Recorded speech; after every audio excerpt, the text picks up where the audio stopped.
Miscellaneous Writings, Chapter 4, Addresses. Christian Science in Tremont Temple. From the platform of the Monday lectureship in Tremont Temple on Monday, March 16, 1885, as will be seen by what follows, Reverend Mary Baker G. Eddy was presented to Mr. Cook's audience, and allowed 10 minutes in which to reply to his public letter condemning her doctrines, which reply was taken in full by a shorthand reporter who was present, and is transcribed below. Mrs. Eddy, responding, said,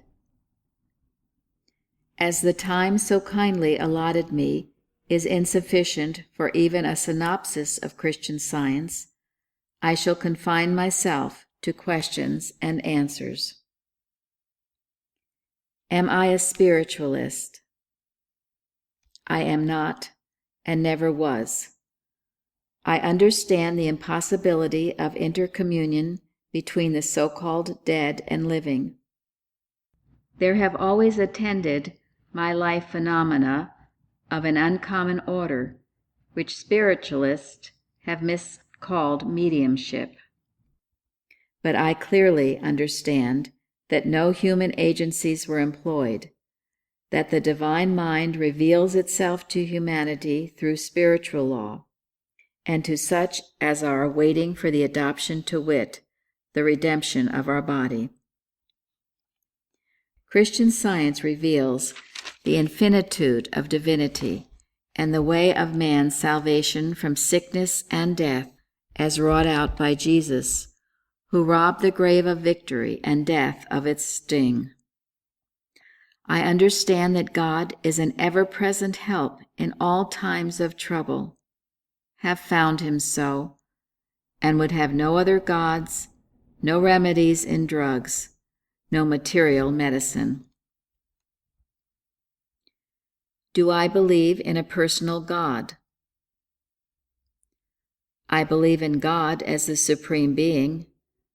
I know not what the person of omnipotence and omnipresence is, or what the infinite includes.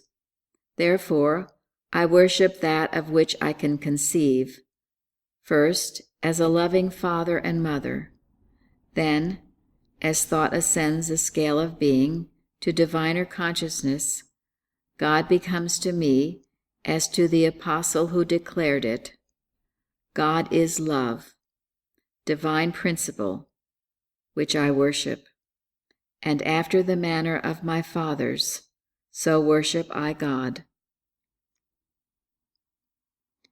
Do I believe in the atonement of Christ?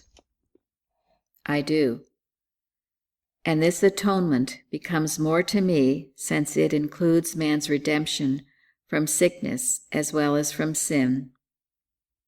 I reverence and adore Christ as never before. It brings to my sense, and to the sense of all who entertain this understanding of the science of God, a whole salvation. How is the healing done in Christian Science? This answer includes too much to give you any conclusive idea in a brief explanation.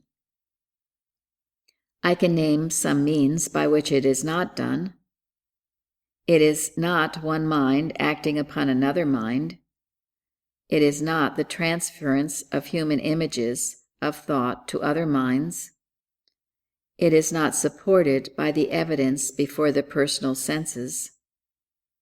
Science contradicts this evidence. It is not of the flesh, but of the spirit. It is Christ come to destroy the power of the flesh. It is truth over error that, understood, gives man ability to rise above the evidence of the senses, take hold of the eternal energies of truth, and destroy mortal discord with immortal harmony, the grand verities of being. It is not one mortal thought transmitted to another's thought from the human mind that holds within itself all evil.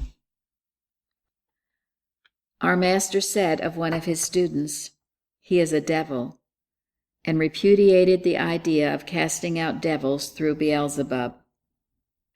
Erring human mind is by no means a desirable or efficacious healer.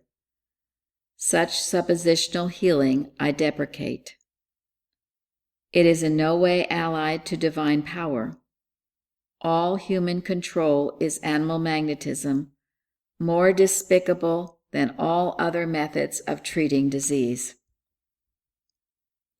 Christian Science is not a remedy of faith alone, but combines faith with understanding, through which we may touch the hem of his garment and know that omnipotence has all power.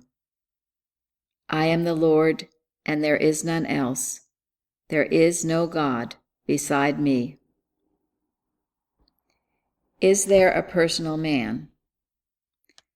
The Scriptures inform us that man was made in the image and likeness of God. I commend the Icelandic translation. He created man in the image and likeness of mind. In the image and likeness of mind created he him. To my sense, we have not seen all of man. He is more than personal sense can cognize, who is the image and likeness of the infinite. I have not seen a perfect man in mind or body, and such must be the personality of him who is the true likeness. The lost image is not this personality, and corporeal man is this lost image. Hence it doth not appear what is the real personality of man. The only cause for making this question of personality a point, or of any importance, is that man's perfect model should be held in mind, whereby to improve his present condition. That his contemplation regarding himself should turn away from inharmony, sickness, and sin, to that which is the image of his Maker.